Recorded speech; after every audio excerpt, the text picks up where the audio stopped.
¿Qué pasó el 10 de junio de 1971, el jueves de Corpus? Creo que como periodista... Hubo una manifestación y el departamento del distrito mandó a los halcones, que eran los policías disfrazados, y llegaron con esas grandes estacas japonesas, cuando les habían ordenado que fueran a preservar que hubiera provocadores. Los grupos estudiantes los vieron y se pelearon, hubo muertos, una catorriza recíproca. Dicen que los pueblos que olvidan su historia están condenados a repetirla.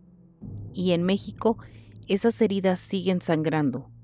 El autoritarismo político y las represiones estudiantiles no solo marcaron a generaciones, marcaron la conciencia de todo un país.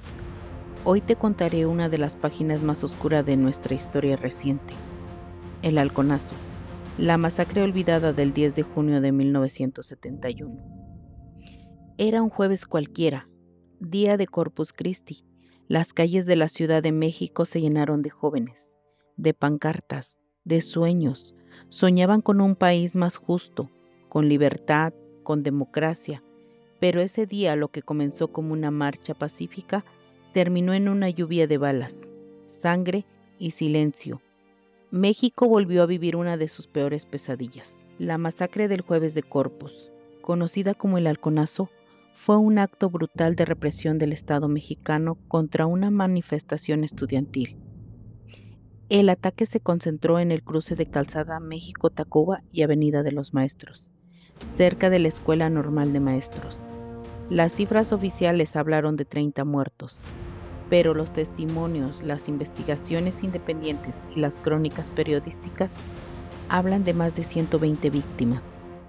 Incluso se estiman hasta 225 muertos, además de los cientos de heridos, torturados y detenidos. Los responsables fueron más de 2,000 elementos, incluyendo a los halcones, un grupo paramilitar entrenado y financiado por el propio gobierno, bajo el mandato del presidente Luis Echeverría Álvarez, quien apenas llevaba un año en el poder. Este hecho marcaría el inicio formal de la Guerra Sucia, una etapa de represión abierta y sistemática contra todo pensamiento disidente. Pero para entender lo que pasaba aquel 10 de junio, hay que regresar 3 años atrás, a los ecos de Tlatelolco, en 1968.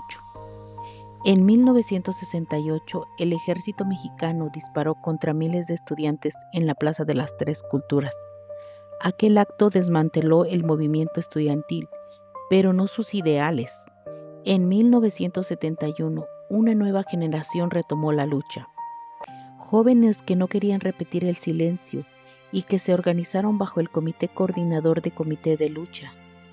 Su causa inmediata era apoyar a los estudiantes de la Universidad Autónoma de Nuevo León, quienes exigían respeto a su autonomía. Paradójicamente, el conflicto en Nuevo León ya se había resuelto días antes, pero los jóvenes de la capital decidieron marchar igual, porque para ello aquella manifestación representaba algo mucho más grande: el derecho a protestar sin miedo.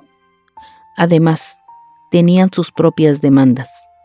La primera, libertad para los presos políticos del 68. Segundo, democratización del país. Y tercero, fin de la represión.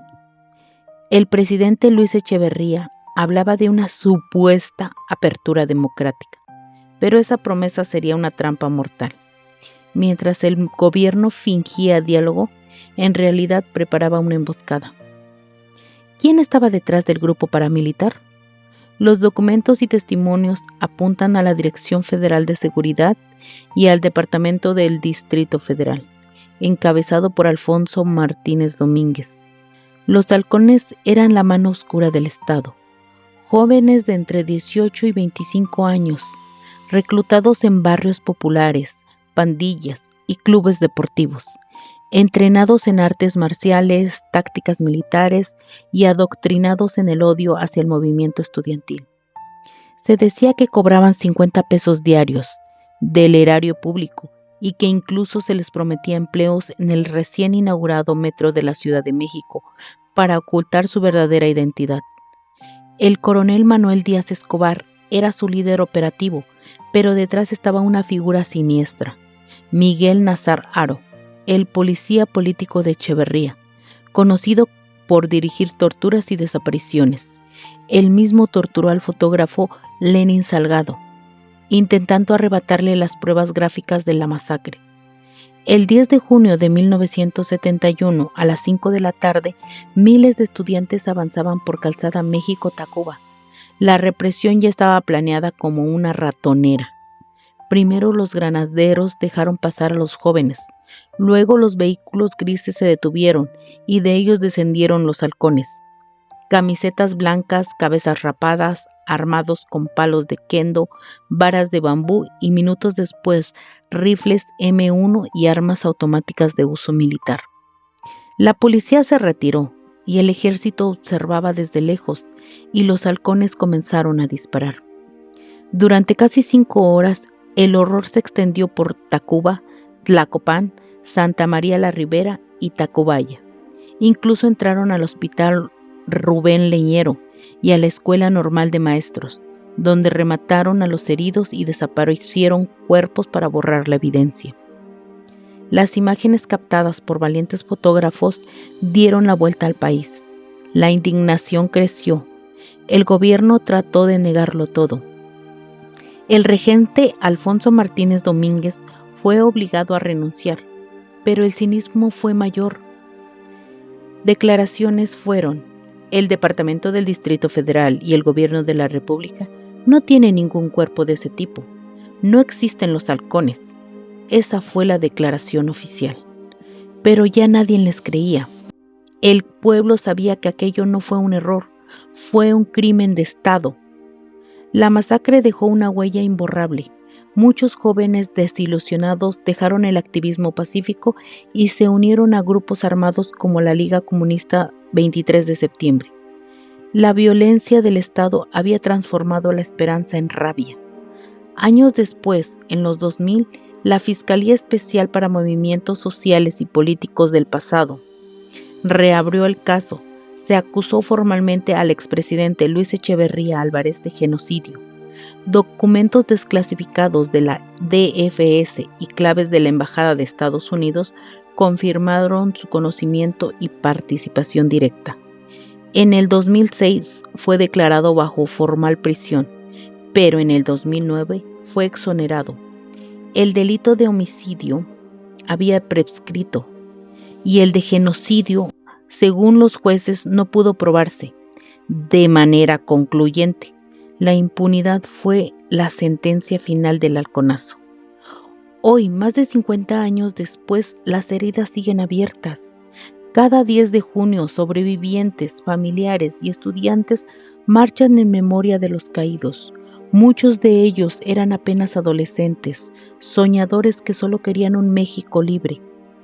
El halconazo se convirtió, junto con Tlatelolco, en un símbolo eterno de represión política, terrorismo de Estado y resistencia ciudadana, porque si el poder intentó borrar la memoria se encargó de resistir. Esto es el halconazo, un crimen planeado desde los despachos más altos del poder, ejecutado con toda la frialdad de un ejército oculto bajo la camiseta blanca y financiado con el dinero del pueblo. No fue una riña, fue una masacre coordinada, una lección de terror. Y hoy la historia sigue preguntándonos, sabiendo que Echeverría fue exonerado por prescripción, ¿qué tipo de justicia debería existir para castigar los crímenes de lesa humanidad en México, sin importar cuántas décadas pasen? Ayúdenme a mantener esta historia viva. Compártelo y suscríbete, porque recordar también es una forma de resistir.